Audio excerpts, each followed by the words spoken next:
Welcome back, guys. Welcome back. Welcome back to the best football debate show on YouTube.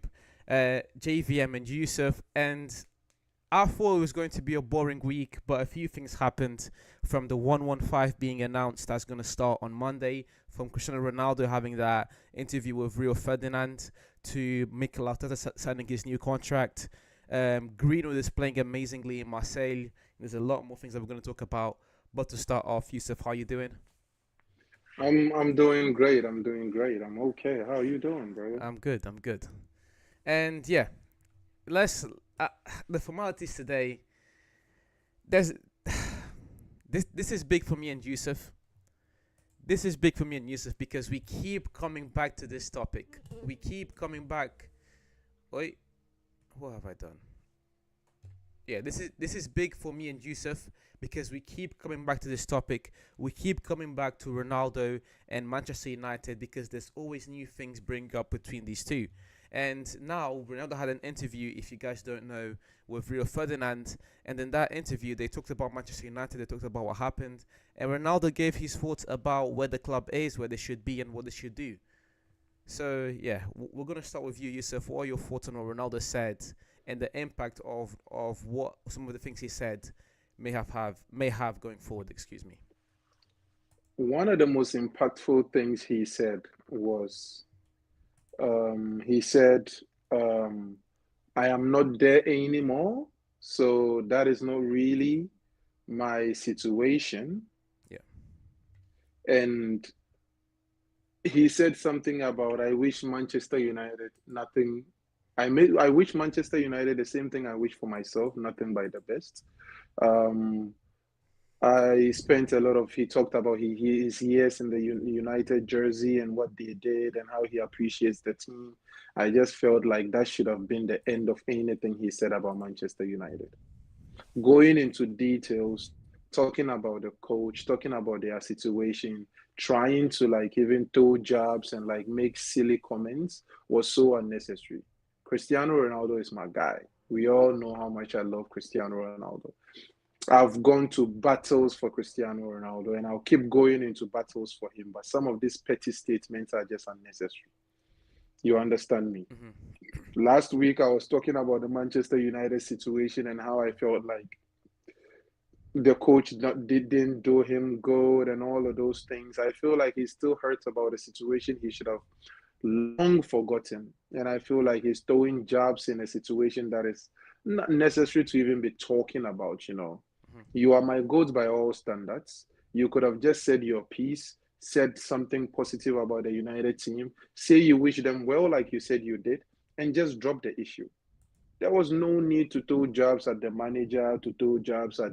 It wasn't a necessary conversation at the end of the day. I feel like anytime you are asked about Manchester United, answer the question like the way you answer it when you are asked about Real Madrid or Juventus. You just say something positive and say you wish them well, and that is it. You understand me? Yeah. So you get me? You can't talk around Manchester United and say positive things about everybody around the team, but then come and start spewing like jabs at like the manager and stuff like that. It makes you look like a hurtful person. You understand me? So that I didn't like. All of the other things he said about United, yeah, yeah, you are a previous player of the team and you can hold your opinion and say some of those things.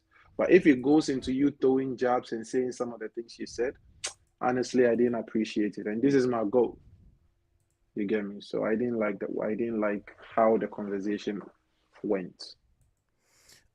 And I feel like last week when we were talking about Ten Hag, we talked about, um, we were discussing about Ten Hag. We were going backwards and forwards, and yeah, and then you ended up talking about Ronaldo leaving and etc. And I feel like it is something that still leaves a sour taste in a lot of people's mouths, and it's something that when you have to analyze Ten Hag's tenure so far at United, it's something that immediately jumps at you. The fact that Ten Hag really and truly had arguably the greatest player of all time in his team, and for reasons that we have discussed before, he had to let him go. And I feel like Ronaldo, I'm not going to say he's not let that go because he's definitely moved on, but it's not something that he's truly how can I say this? He's truly Over it. sorry. You don't feel like he's truly over it. I feel like it's over it, but I feel like whenever he has a chance, he will talk on Ten again. He will like it's like I know what I need to say. It's like pouring salt on a wound. You know what I mean? Like Facts. whenever he can, he will go in on Ten Hag just a little bit because again, and you kind of understand because to be a player of that caliber, to be a player of Mm-hmm. Ronaldo's caliber, to be an athlete at all at the highest level is what they say in F1. You kind of have to be an asshole. Whether you look at the top F1 drivers of all time, whether you look at the top basketball players of all time, whether you look at any top athlete of all time, especially someone like Ronaldo, who's broken records countless times, excuse me, who had to chase Messi in people's eyes, you're gonna be a bit of an asshole. But like you at his age and at the time that he's done in football, he should be able to be a bit more professional. Because Ten Hag is then asked those weird questions and Ten Hag is put in these weird situations and Ten Hag has to say and it's like yeah I feel like Ten Hag's response was perfect. He was like he's doing what he's doing, we'll do what we are doing. Now this doesn't really Mm-hmm. excuse Ten Hag because what Ronaldo said is true. We should be competing for the Premier League. It is a Mm-hmm. shame. It is a massive shame. People say it's a disappointment and it will take time, but no, it is a shame for the biggest club in England to not be fighting for the title. It's like Facts. if the Lakers are not fighting for the championship. It's like if Ferrari are not fighting for the world championship. It's like if Mm-hmm. the Patriots are fighting for the Super Bowl. It's like the big that Mm-hmm. you always want to see the bigger teams competing. So Ronaldo is right in a sense. Man United should be competing for things, but at the same time, For there's no everything. need. There's no need for you to go back at Ten Hag and pour salt on the wound. There's no need for any of that. It is unnecessary. Really and truly. But yeah, I feel like Ronaldo's channel. There's gonna be a lot of things for us to talk about Mm-hmm. from now going forwards because it's as they call the new media. We are the new media. These players are also the Facts. new media. It's people with their individual platforms with an opinion that are able to share their opinion. So yeah, so Mm-hmm. we're all in for it. We're all in for it. Yeah. And can I add part of his clips? He spoke about the whole part of the clip when they asked him about Karim Benzema or Kylian Mbappe. That is another thing I wanted to bring. You spent 10 years in Real Madrid, one of the only people to he assisted you the most when you had the Real Madrid jersey on. To my knowledge, you guys don't have any problem together. I understand that it is his opinion, right? Yeah. But sometimes you need to just take up for your friends sometimes, It's your opinion, but like Karim Benzema, Kylian Mbappe, maybe you like Kylian Mbappe more, but 10 years with this brother, how would you, Ronaldo, feel? And I know Cristiano Ronaldo, you would feel a way if you are asked Cristiano Ronaldo or Messi or Cristiano Ronaldo or anyone else, and Karim Benzema chooses anyone else. I know you would feel a way about it, but you go to win the job. So I don't know what is going on between him and Karim Benzema, but I didn't expect him to throw that job at Karim Benzema and pick Kylian Mbappe over Karim Benzema. Those are all just unnecessary things. You get me? Yeah. The one about Benzema is just I don't know. I'm not trying to read too much into that one. Again, Mm-hmm. it's going to because Ronaldo for a long time people have been able to criticize him and chastise him and say all these things about Ronaldo and make narratives on him. And now that he has the biggest platform in sports, because Ronaldo is really coming for Mr. Beast at this point in time. I feel like in 3 years Ronaldo is going to be the most subscribed individual on YouTube. Now that Ronaldo has his own platform, we're going to see a lot more of this. Ronaldo is going to be able to give his own opinion and he won't have to go on Piers Morgan anymore, for example. He's going to be able to sit Mm-hmm. down on his YouTube channel. I mean, he could have already done that on Instagram, really and truly. Yeah. But now on YouTube, because it's a long format platform, we're going to see Ronaldo give a Mm-hmm. lot more of these takes. And I'm in for it. I'm in for it. And can we talk a little on the Cristiano Ronaldo page? Yeah, yeah, go ahead. Mind you, you Americans who are now seeing the greatness of what it is Cristiano Ronaldo, This is one of the first people to be called a brand. If we say a name is a brand, it's Cristiano Ronaldo. You understand me? This is the epitome of sports excellence and fame. Understand, not only football fans follow Cristiano Ronaldo because he doesn't only fit in the football gap. He fits in the aura, lifestyle, and everything that has to do with what? This social media energy. He fits into that bag. That is why he garners the number of people he garners. And the other thing you people should understand is football is a worldwide sport. I understand basketball, NFL receive a lot of money, but their breach ends in the Americas. Trust me, when I was in Ghana, I didn't care about anything NFL. The only other sports that I cared about was the NBA, and it was because of my heart and it was my height and me being introduced to basketball. That is the only reason why I cared about basketball. My first love was football. The sport that I started playing was football. Everything begins and ends with football in Africa. So one of the biggest names in football is Cristiano Ronaldo. That is why he's able to garner this level of attention. He's up to 60 million, surpassing Taylor Swift in only two months. Oh, a month? No. Yeah, I think it's been about 4 weeks now, maybe 4 weeks. weeks. Yeah. Surpassing Taylor Swift. You understand me? And you go telling me if LeBron James creates a channel. When LeBron James was doing that podcast with what? JJ JJ. Redick, how much views was he getting? How many people did he pull to JJ Redick's platform? LeBron with the Undisputed and the Barbershop, how much views is he getting? How much subscribers does he have there? This is his platforms. LeBron has an Instagram, right? How much followers does he have on that Instagram? You guys already have your case study. Yet you guys have the confidence to come out and say, oh, if LeBron James creates a YouTube, he's going to get like what, 1 million, 2 million? Yes, that. Let's be totally honest. What Cristiano Ronaldo did or is doing with this YouTube thing, next level, and it's something we have never seen in YouTube. I just want people to like understand that and give credit where credit is due, instead of trying to like, oh, my goats can. No, your goats can't do this. Your goats can't do this.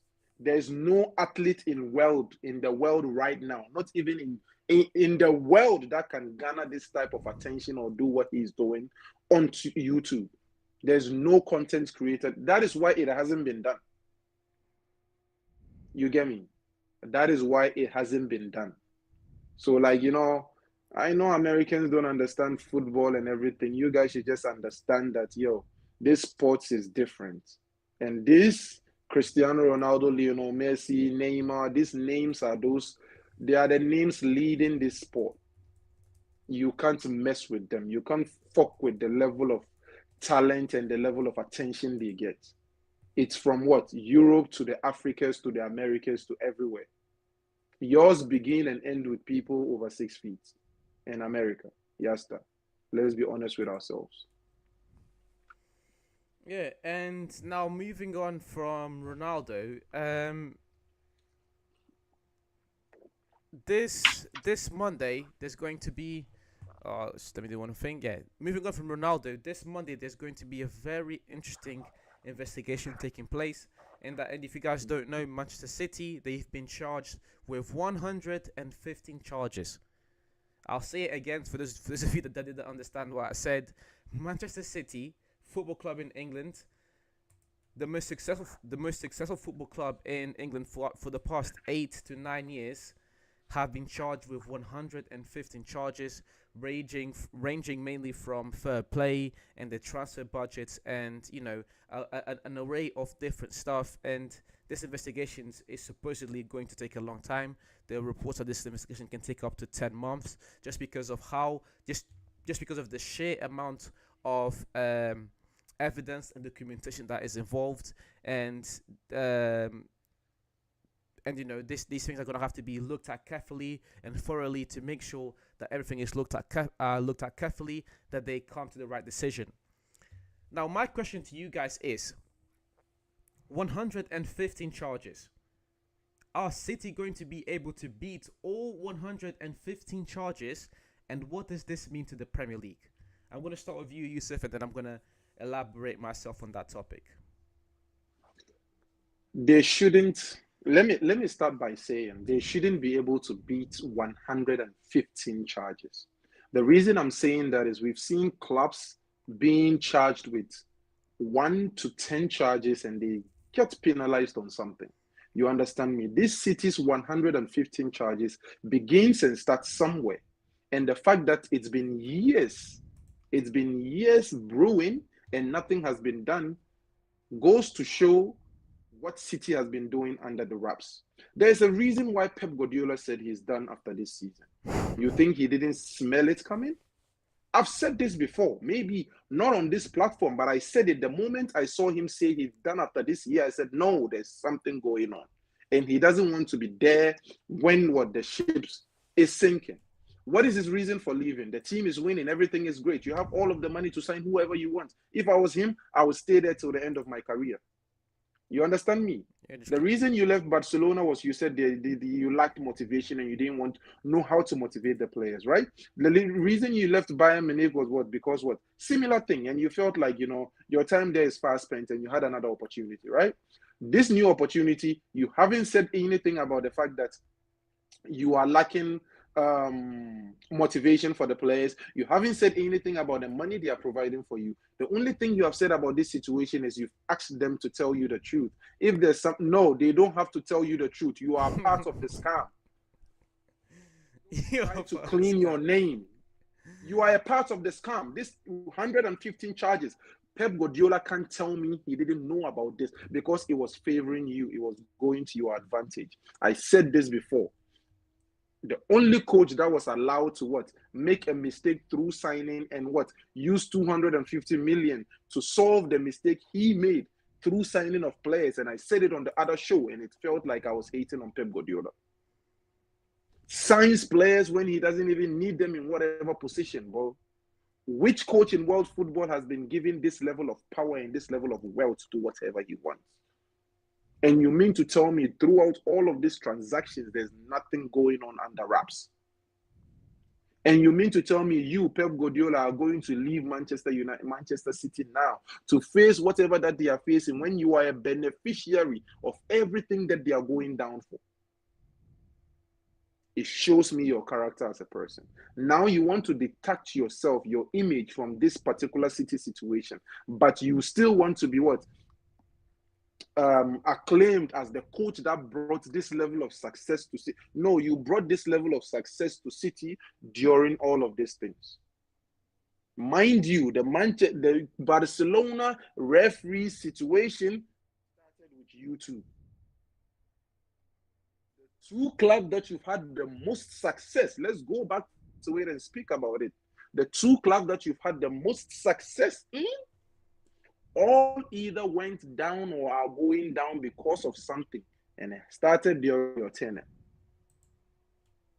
But Pep is going to go unscathed, and I'm waiting for world football to see how they handle their darling boy.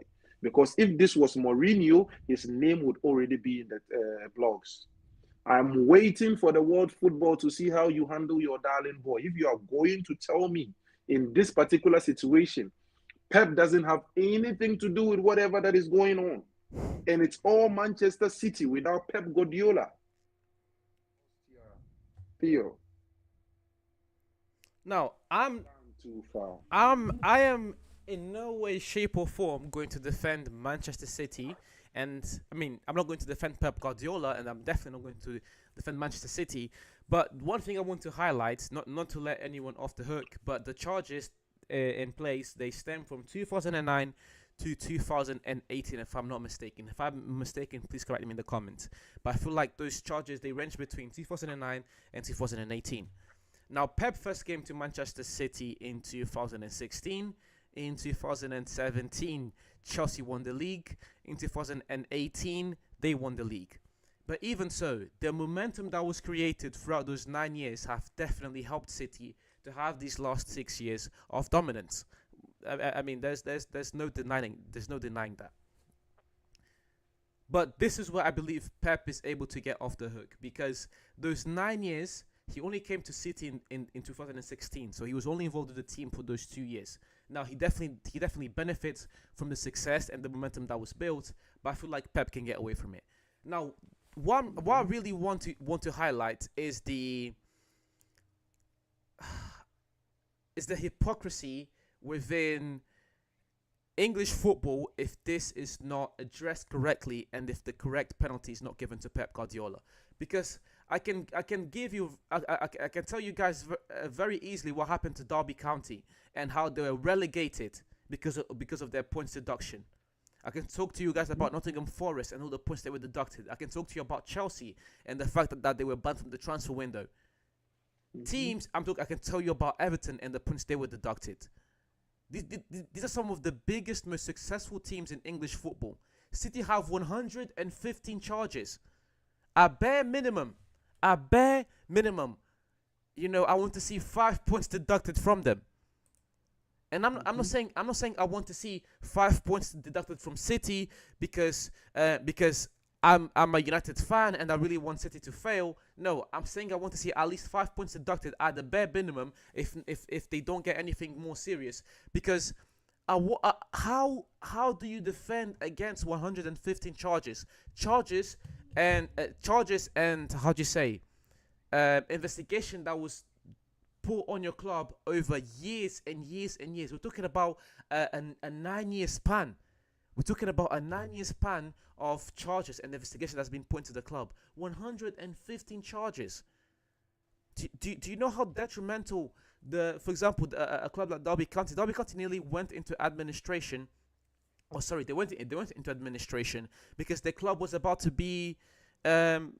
was pretty much about to be folded if they didn't have someone to Mhm. come in and buy the club. And then Derby County, luckily enough, 2 years later they were able to get back into the championship. But nonetheless, Mhm. um, if there are teams within the English system within English football that can be punished as severely as Nottingham Forest, as Everton, as Chelsea, because Chelsea Mhm. also had a transfer ban, as Derby County, I expect City to also get a serious penalty. I don't care. They Right. said oh, this investigation might take up until February. Take it into August if you want, but they need to make sure that the clubs that are not or the clubs that want to infringe fair play and they want to follow they want to follow the rules and and their trophies and their wins benefit from that these clubs are severely punished because this is going to hurt the game. This is going to hurt the game that we love. So again, the same energy you guys had towards the football league is the same energy I want you to have towards Pep, not Pep, but the same energy you had towards the football league is the same energy. Oh my God! The same energy you had towards the Super League is the same energy I want you guys to have towards Manchester City and the charges that are in place. Yeah, that is true. Everybody seems to go down when it comes to these charges and stuff like that. The only two teams I see standing, regardless of whatever charges that they are hit with, is Manchester City and Barcelona. You know, yeah, and the Spanish media is being quiet about Barcelona. The only team that is bankrupt that is still signing players, the only team that is bankrupt and is still being able to register players. Every season we hear, oh, they can't register that player or that player. They maneuver their way around it and they end the season with what? Registering every player that they need to register. The only team that is still standing when facing debts and all of those things. The only team, people are facing deep problems. Barcelona is practically selling half the team, Spotify deals and stuff like that to keep themselves afloat. They still owe a ton of money, but they are still thriving. Thriving based on what? On thriving based on which wealth? You understand me? When Juventus went through whatever they went through, we saw it and we saw the team go down. AC Milan did the same Yeah. thing and we saw the team go down. Every team goes through all of these things and we see the team go down. But some teams are just being protected in world football. In Spain, they are protecting Barcelona. And in all of in Manchester, I don't know, in England, I don't know if it's them protecting the league, but I think Manchester City is being protected, and this investigation should have yielded something by now. Yeah, but again, I don't think it's the league because they were very quick. Again, this is about money. This is about money talks. This City club, they have too much money. Too much money is making the rounds. And Hmm. that is why I hope the Premier League go after them with full force, because it is not fair Hmm. for teams like Everton, for teams like Nottingham Forest, for Chelsea Hmm. to get transfer ban, for Derby County to get relegated because of their Hmm. point deduction. It's not Yeah. fair on all of these clubs to suffer the consequences, but because big boy City and all their money, they can just get away with it. No, no, no, no, Hmm. no. I want the Premier League and fair play to the Premier League for coming up with all these charges. I want them to go in on them Hmm. full force on them. Facts. Don't let them get away with it. This is why I said at bare minimum they should get a 5 point deduction. And that would be like a Hmm. tap on the wrist, not even a slap. That would be a tap on the wrist. Hmm.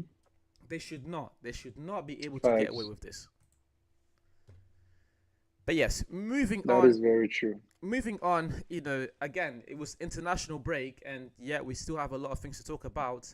But there's this one player that's really impressed me. It's only been 3 games. It's only been 3 games, but Mason Greenwood. Hmm. Mason Greenwood has been one of the best players in Europe in these past 3 games. We all know a Hmm. season is more than 3 games. 38 games. Facts. Hmm. Only what 34 games in League on this season because they had to cut costs. But Hmm. we can talk about that another time. Mason Greenwood has played. Mason Greenwood has played 3 games so far this season for Marseille, and he scored 5 goals. He Hmm. scored 5 goals in 3 games. It's impressive. It's It impressive to is say the impressive. least.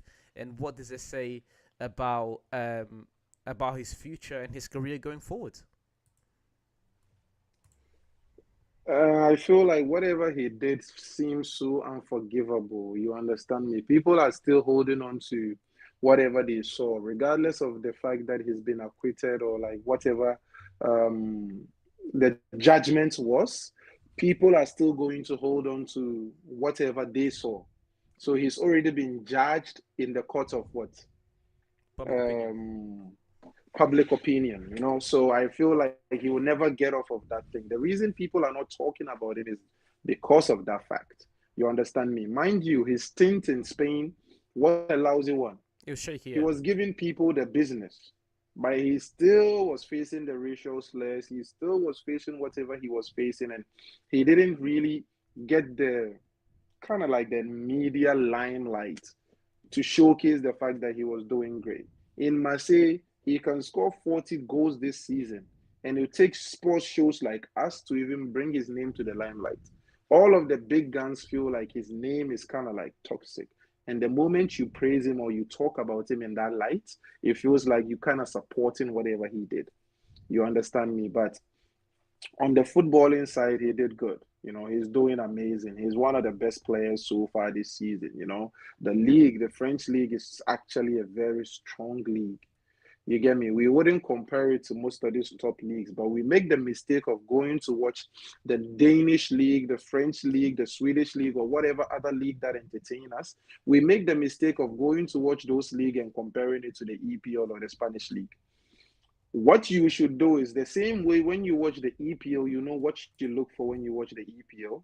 And when you watch the Spanish league, you know what you look for. You don't even compare the EPL to the Spanish league because you get different feelings from both sides. That is how you should watch all of these smaller leagues. When I go watching the league, and I know what I'm looking for and what I enjoy. You get me? Take it like just different variety of foods. You know what? When you feel like eating this food, you don't compare it to the other meal that you eat. You just enjoy this food for whatever it is. You get me? And once you do that, you will begin to appreciate all of these leagues. There's a lot of young talents you can see when you watch the French league. Look, most of these young talents that you are looking at in the EPL that are doing amazing, ask yourself, which leagues did they come from? The Portuguese league, one of the leaders in producing talents. The Spanish league. Say it again. The Portuguese Yeah, league. the Portuguese league. So far, the Mainly Portuguese league Benfica. hasn't disappointed. No cap, mainly Mainly Benfica. Benfica. They haven't disappointed. I'm feeling like if we are going to go down this rabbit hole, and JVM, I want us to go down this rabbit hole and just go through from the Mourinho time till now. I feel like the Portuguese league, mainly Benfica, has been one of the teams to provide the toppest talents who haven't come into other parts of Europe and disappointed. Let's leave that for Monday, because the reason why is because we still have a lot of things to get through. But yeah, I didn't mean to cut you off. I just wanted to give my take quick on Mason Greenwood. But as Yusuf said, and very well, at least myself, and at least on the channel, I don't really want us to really focus on the transgressions of Mason Greenwood. Not to give him a pass, not to just give him a slap on the wrist, but let's let the law and the judicial system do their job. If Mason, if they're definitely an investigation was definitely done onto Mason Greenwood and then what he did. And I'm not saying what he did was okay or possible, but there's a reason why he's not behind bars right now. Right. There's a lot of evidence that we did not look at. There's a lot of things that we did not look at. So that is why I say us as the public, we cannot pass judgment, because there's a lot of things that we have not seen. So in that same note, just talking about from a football perspective, he's done an amazing job. And as Yusuf said, a lot of these football media companies or super companies out there, or super whatever you want to say, they are not really doing their due diligence to cover what Mason Greenwood has done so far this season. He's been better than any of the Manchester United forward players. He's been better, way better than Rashford. All of them. Bro, combined, he's been better than all of them combined. He scored more goals, and he's been more impactful to Marseille than all of them combined. And you can say, oh, it's only the French league. Okay, put Ahmad, put Garnacho in Marseille, and we'll see what he's doing. The only thing Mason Greenwood is doing right now is showing to all of us what we already knew. He's one of the best finishers there is in Europe. He's one of the best finishers there is in the world. Yeah. And not to cut you off, and we already knew that about him. Yeah. Mind you, him leaving Manchester United wasn't because Manchester United... Look, Manchester United tried everything in their power to actually keep him. Yeah, to keep him, bro. But they couldn't at the end. That shows the level of talent, because the British media won't allow them, Yeah, that's actually a very good point. United did, even when he went to Spain, it was only on a loan. United did, on a loan. They did their best to protect him, because we know how great of a talent he is, And even now, he has a buyback clause of like 30%, something like that. Correct me if I'm wrong, guys, but he has an insane buyback clause. I mean, not buyback clause, a sell-on fee. My bad. He has an insane sell-on fee. So yeah, we'll see how that works out. Nice shot, Mason Greenwood. Nice shot.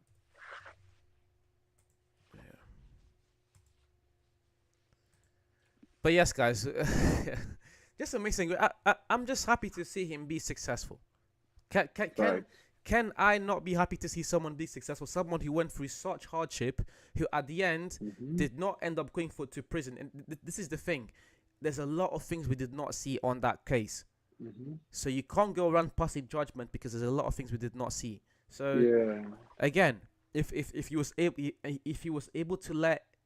let out, and if he's had a baby with said woman, we just need to let it go. We have no right to be passing judgment on Mason. Right. Okay. Yeah, and this is usually the time of the show where I say where we try and go into other topics. But yeah, we're gonna carry on hot because Mikel Arteta signed an extension with Arsenal, and Yusuf, Mm-hmm. you've been quite critical of Mikel Mm-hmm. Arteta, and in my opinion, deservedly so. Because yes, he's in my opinion one of the biggest things you want from a manager is Mm-hmm. their style of play. You know, in Yeah. your manager, you want your manager to play amazing football, and Arteta has been playing amazing football with Arsenal. They've come very close to winning the league twice now. Last year, it came up to the very last game of the season. But Mm-hmm. this is all nice stuff, but there's no silverware. For example, Ten Hag last year Yeah. had one of the worst years from a top six manager, and he still won a silverware and still managed to get European Mm-hmm. football. You know, this isn't a comparison Right. between Ten Hag and Arteta, but I know Yusuf is going to touch upon this. He signed an extension. When are we supposed Mm-hmm. to see Arteta winning trophies? No, this is the season. This is the season that we start questioning Mikel Arteta because, coming close, the first person that is forgotten is the second place. That is a fact. Mhm. The first person that is forgotten in history is the second place. Because when they ask you, who won the Champions League in 2020? They don't say came second. The moment you mention who won the Champions League, end of conversation. You understand me? The first person to be forgotten is the person that comes second. In the history of the Premier League, they don't give an award for coming close to winning the Premier League. You understand me? So I see the development, and we gave Mikel Arteta the room, the space to develop this team. In the beginning, when he was failing, nobody complained, and people were talking in the back burner. But Arsenal gave him the chance to be able to build a team that is competent for him, that plays for him, that fits his system, that fits the role or the type of football he wants to play. And once you are given this space, we praise Pep Guardiola every time because what? He was given the opportunity, the money, the chance to create a team for And himself, he took it. and he provided what they needed. Damn near He's been perfect. able to provide everything that they needed up to the Champions League. You understand me? So there's nothing you can tell Pep Guardiola, regardless of the amount of money he spent. Now it's time. He's had this team since what? December 2019, right? Mhm. I think so, yeah. He's had this team, and the only trophy he has won is what? 2019 2020 FA Cup. You understand me? Good. But we are in 2024.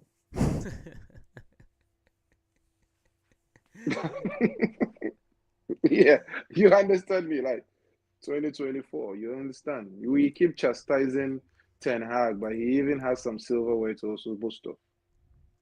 You get me? So, yeah, if we are going to chastise Ten Hag, then it's only right. You understand me? If we are going to call out Ten Hag, we are going to call out other managers, then it's only right. You get me? It's about time. This season is the season he has to prove to us now fans that all of the support, all of the love isn't for granted. Actually, bro, you know when you said 2019, I was like, he hasn't been there since 2019. Oh, Nah, check yes, it. he has.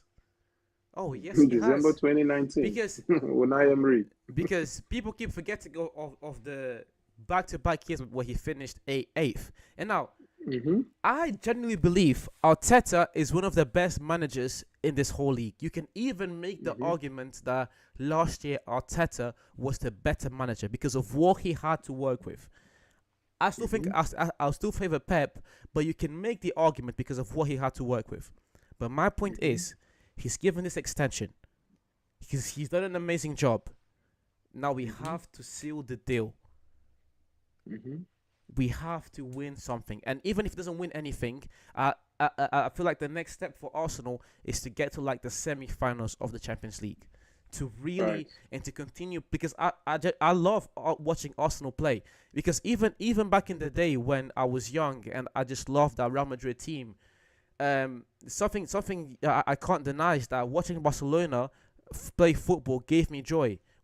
Even now, watching City play Mm-hmm. football gives me joy because I'm a football fan at the end of the day, and watching these teams perform well does give me joy.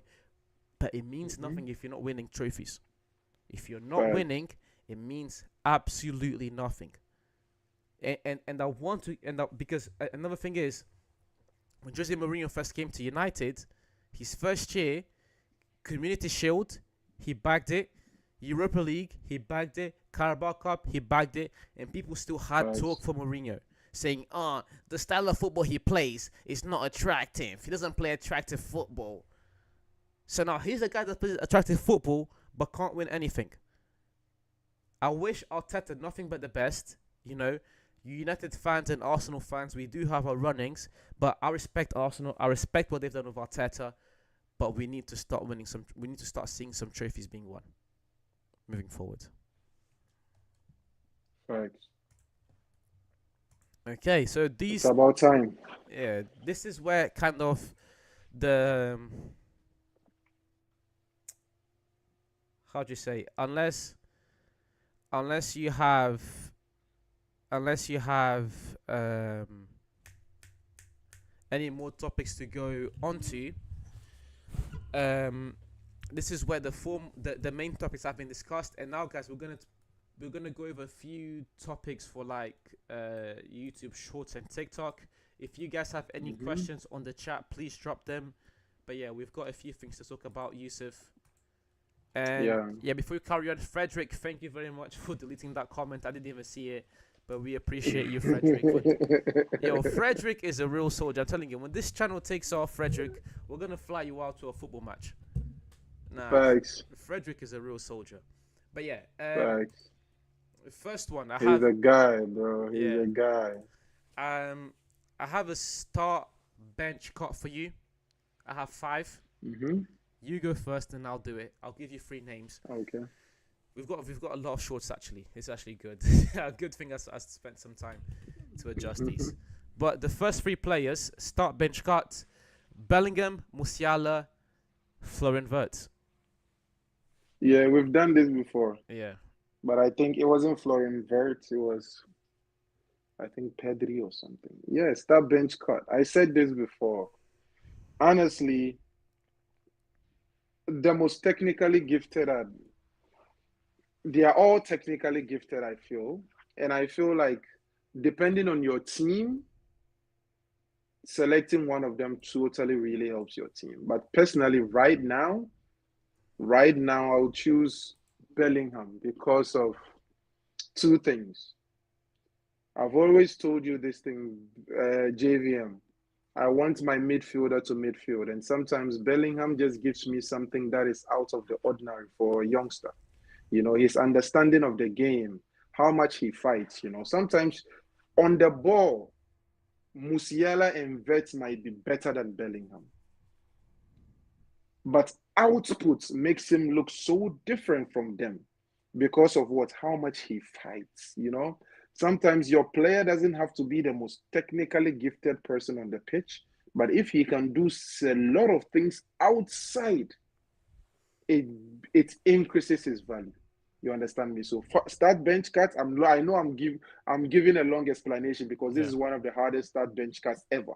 I love all of these players. Last week or last 2 weeks, we talked about Florian Wirtz, amazing player. Musiala, one of my favorite young players. I wish he was in Real Madrid right now. So start bench cuts would be the same thing. Bellingham, Musiala, Florian Wirtz. So just be like start Bellingham and etc. Start Bellingham, bench Musiala, cut Florian Wirtz, and this is a hard cut. And I'm gonna have to agree with Yusuf. I'm going to start Bellingham. I'm going to bench Musiala, and I'm gonna cut Florian Wirtz. Okay. Next one. You can still give your explanation, but let's do it like this. Like first, it will depend as Answer the well. question, then Yeah, yeah. Just to make my editing life a bit just easier. for the shorts. Yeah, yeah. Just to make my editing life a I bit easier. understand. I understand, bro. The next one is also going to be very hard, but we give the people what the people want. Vinicius. Wait. Yeah. Start bench cut Vinicius, Mbappe, and Haaland. Ooh. This is actually easy. You know who my favorite player is right now, so this is actually easy. You know who I'm starting. I don't really have to say much. I'm starting Killy. He's currently the best player in the world. Sorry, Vinny, but I'm starting Kylian Mbappe. I'm benching Haaland, and I'm cutting Vinicius Junior. Very good. Again, this is one of the easier ones to do. The names are hard hitting, but it doesn't really take much for start Mbappe. I'm going to bench Erling Haaland, and I have to cut Vinny Jr. Right. Okay. Next Wrong one. company for Vinny. Yeah, wrong company for Vinny. Next one. He will be starting in every other company, but this hard. This one's a bit more even compared to the other two, but start bench Mhm. cut Erling Haaland, Lewandowski, Karim Benzema. These are arguably the three best strikers we've had over the last 5 years. If you asked me this question a couple of years back, I would have not started the person that I'm going to start now. But years later, I've kind of like understood his value. So start bench cuts. You said Karim Benzema, Erling Haaland, Haaland, and Lewandowski, right? yeah, I'm starting Karim Benzema. I'm benching Lewandowski, and I'm cutting Erling Haaland. very good, very good. But uh, my one is going to be a bit different. I'm going to start Karim Benzema, as you said, because I just feel like Benzema adds so much to the team apart from goals. I'm going to Mhm. bench Erling Haaland and I'm going to cut Mhm. Lewandowski because I genuinely Mhm. believe in Haaland's upside. Look at how young he is, and he Mhm. already has two golden boots, and he's on his way to win his third in a row in his first 3 years in the Premier League. I'm benching Erling Haaland and I'm going to cut Lewandowski. And I still give the respect to the person who already has like five, six golden boots. I know, and it's like that's the thing. I'm Yeah. betting on Haaland mainly on potential, but my thing with Hmm. Haaland is, how long did it take Lewandowski to get up to this level? Hmm. Not too long, actually. Not, but look at Haaland. Look at how young he was when he started. His Yeah, first but we are kind his of. first game in the Champions League, hat trick. His first season in the Premier League, not Bundesliga, where Bayern were already running rampant and Dortmund were already winning trophies. His first Hmm. year in the Premier League, golden boots, and then he backed it. But I just, not to cut you off, but I just felt like with Lewandowski's talent, even though he was playing in the Bundesliga, with everything he was doing in the Champions League, I just felt like his talent would have translated. So when I judge him, I don't judge him based on the realms of only the Bundesliga. I judge him on the realms of like his level of talent would have translated anywhere he was. You understand me? That peak Lewandowski would have done miracles in the EPO. That peak Lewandowski would have done miracles in the Spanish league, regardless. You get me? So he has that level of talent. And I feel like he's one of the most underrated strikers because people kind of forget that side of him, kind of forget that level he was able to reach during that time. That's a good point, actually.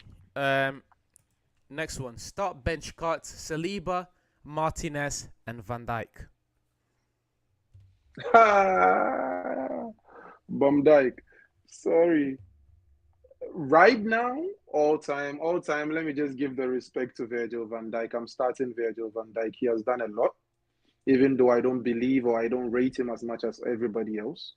But start bench cuts, Virgil. I'm starting Virgil van Dijk. I'm benching Saliba and I'm cutting Martinez. And this is where I have to be the different one. I'm going to start Virgil van Dijk. I'm going to bench Lisandro Martinez. I'm going to cut Hmm. Saliba.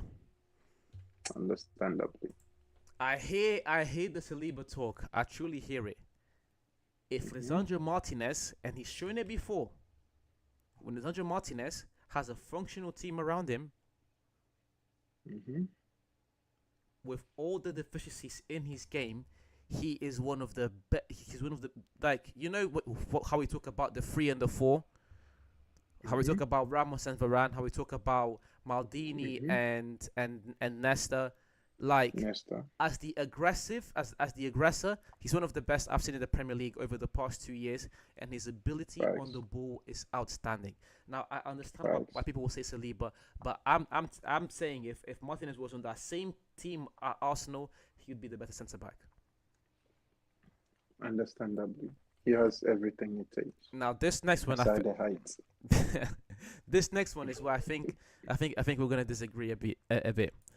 Start bench cut Courtois, Allison, and Edison. Bumbleclad.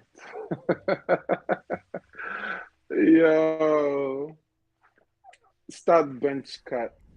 Ostia. Courtois. Addison. Allison and who?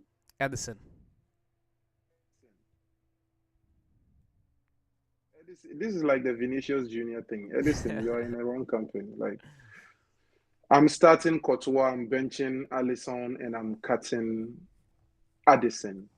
Edison. Yeah. Edison. The reason I'm starting Courtois is because Courtois has really lost a lot of respect in world football. And like the praise people give Allison, I feel like if they took the time to really watch Courtois, they would be praising Courtois in the same light. Yeah. Because, okay. I'm gonna start Allison. I'm gonna bench Courtois. I'm going to cut Edison. And the reason, like, I hear what you said, but even when, for example, when Real Madrid went on to win the Champions League in 2021, and Mm-hmm. was it 2021? No, 2022. Yeah. 2021 was Chelsea, excuse me, 2022. Mm-hmm. Even when they won the Champions League that year, Courtois was amazing. Don't get me wrong, but the only thing I would give Courtois over Alisson would be shot stopping. As a Mm-hmm. shot stopper, Courtois, you can make an argument for him being the best in the world. I feel like even when he was in Mm-hmm. the Premier League, it was between him and De Gea as the best shot stoppers. Mm-hmm. But everything else I need from a goalkeeper, especially when you talk about playing with your From the feet, back coming off your line, crosses. I just feel like Alisson is better, and I feel like the gap between Courtois shot stopping and Alisson's shot stopping, but then Alisson's playing from with his feet and Courtois playing with his feet. I just feel like the gap between the Alisson playing with his feet and Courtois playing with his feet is much bigger. That's why I give Yeah, the it edge. is. That's why I give the edge to Alisson. It is actually, but I just want my goalkeeper to catch the ball, bro. And that's the thing. Again, as a shot stopper, if you're only talking about that, I understand it. But in terms of Mm-hmm. everything else, I'm taking Alisson. Yeah, Now we got understandably. a few more to go through these, but I actually quite like. Mm-hmm. I might save a few of these.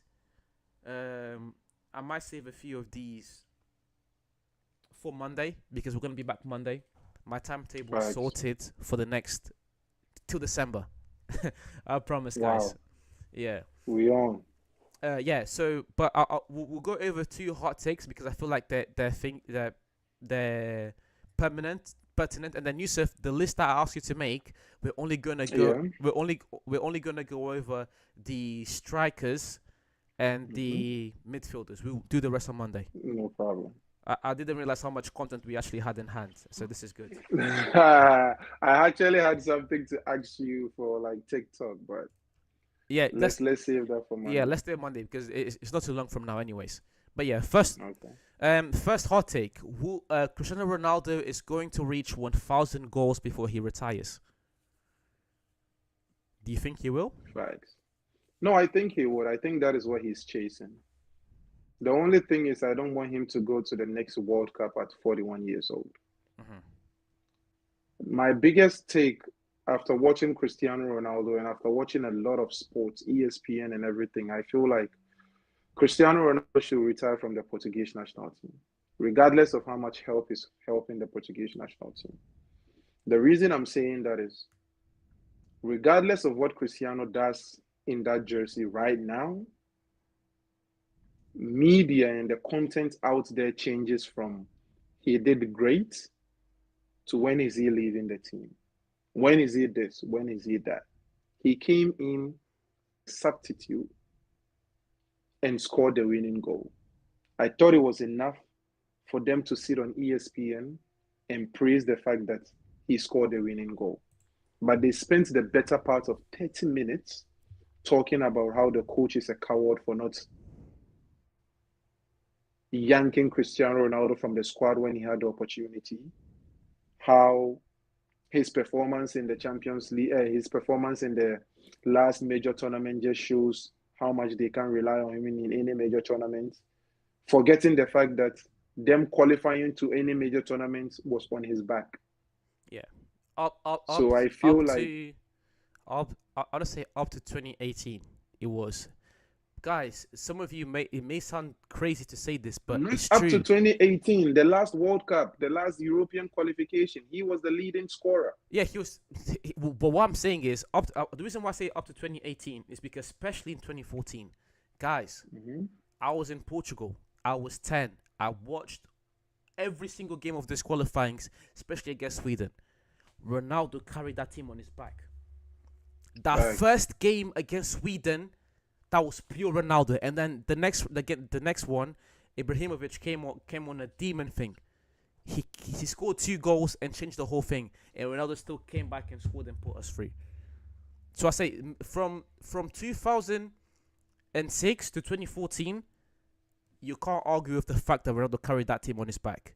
I say from 2014 onwards is where it becomes to get even, because you begin to get Quaresma. Because for example, 2016, Eder scored the winning goal in the final. Ronaldo was still, instrumental in the group stage, but he didn't do it all alone anymore. In 2018, the team was also good. So I'm saying but from 2006 to 2014, Ronaldo was carrying that team on his back, and you can't argue with me about that. I'm sorry, he really was. He really was carrying that team on his back. But yeah, next hot take. Ready? I'm ready. Hot take: Manchester City deserve to be relegated from the Premier League if they are found guilty of the 115 charges. And I'll go first on this one. I agree. If they are found guilty of 115 charges, they should be dropped down to League 2, because it is a disgrace. Facts. And this is no hate. That is just the norm. Juventus faced it with less charges. I lie? Yeah, that is a fire clip, bro. I lie? Yo, Juvian. I lie? That is true. It's facts. Like, football is ruthless. Let's be honest. Football is very ruthless. So if players can be caught gambling and lose 2 years of their career, it should be the same across board, bro. Don't do Ivan Toney like this and do Manchester City any different, bro. You understand me? Don't do all of these Brazilian boys like this and do these Italian boys going through this gambling thing and do Manchester United any different. And Manchester City any different. Juventus faced lesser charges than Manchester City and they had to pay for it. Every other team that goes through this has to pay for it. So let's not they are rich. They will come back. Don't worry. Just punish them. Yeah. So we'll do the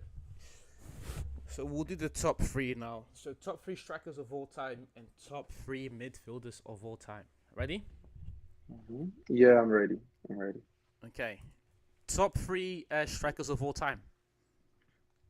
Question before I start. Yeah. Does Cristiano Ronaldo and Messi qualify as strikers? No. We're They gonna don't qualify. we're gonna save those two for the wingers. Wingers, okay. Okay, cool.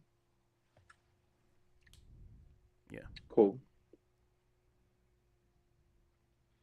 So I'm it's on me, right? Yeah. It's on you. My top three strikers of all time. All time, all time. Number one, I go with Ronaldo Nazario of Brazil.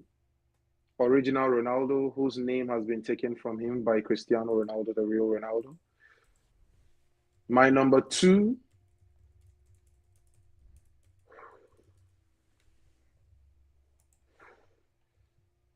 the list is here. I'm looking at it, but I'm still.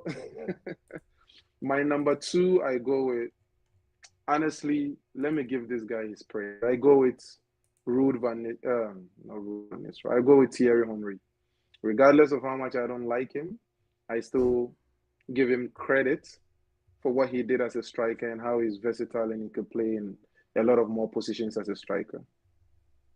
And number three,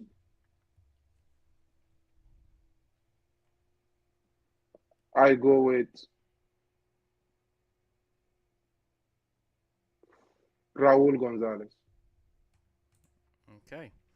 Now mine, pretty straightforward. R9, I agree, top three strikers of all time. Luis Suarez, top three strikers of all time. And the last one might be controversial, and this is a player that I have criticized at length before. But if we're talking about the top strikers that performed at their best in their time, I have to put Pele. Suarez, Okay. R9, and Pele.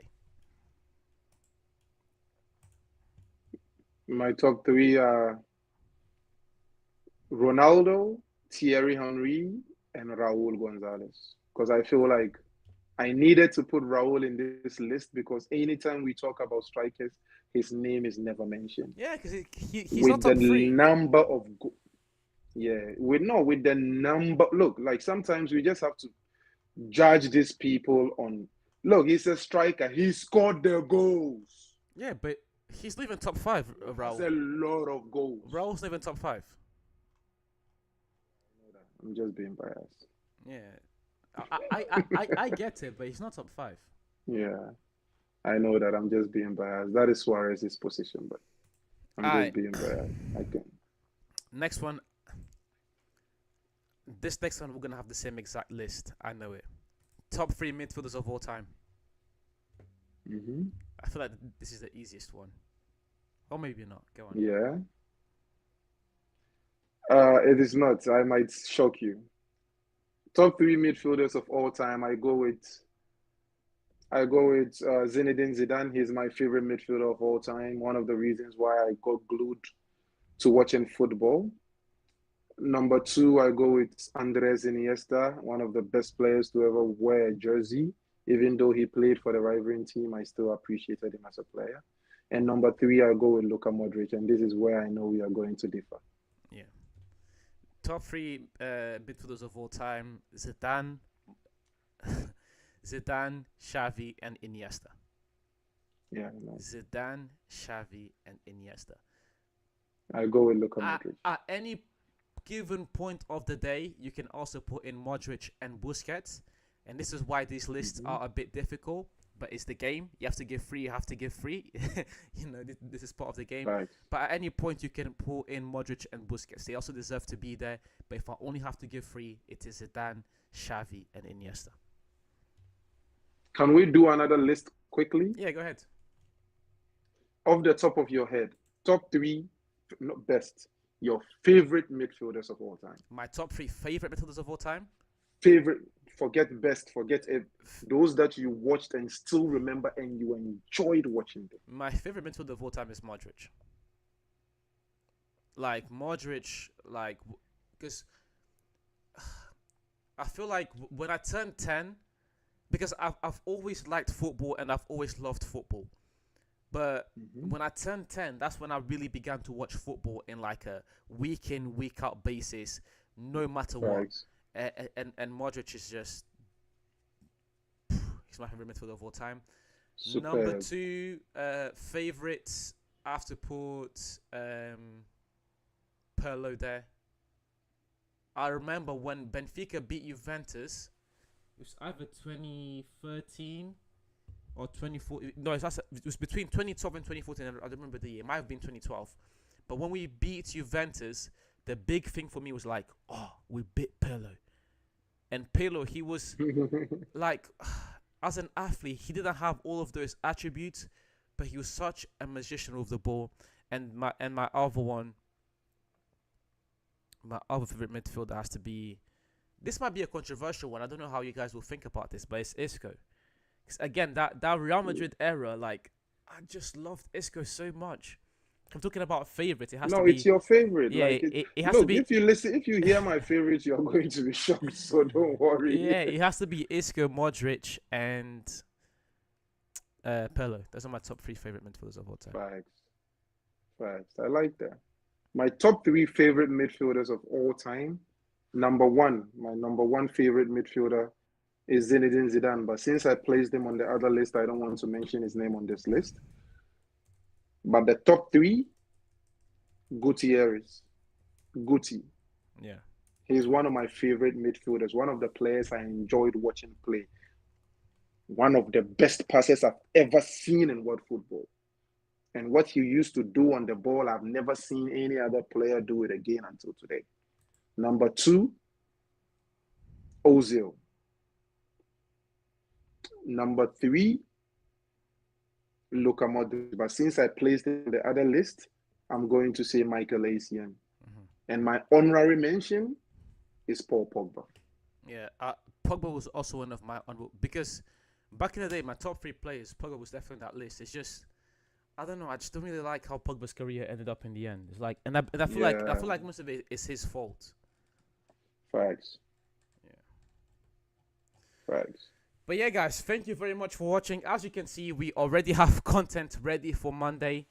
The weekend tune in. It's going to be an action-packed weekend. Football is back. Finally, quality football is back. So yeah, we appreciate all of you guys for watching. We appreciate you, MFC 2009, Frederick, Maxwell, Nato,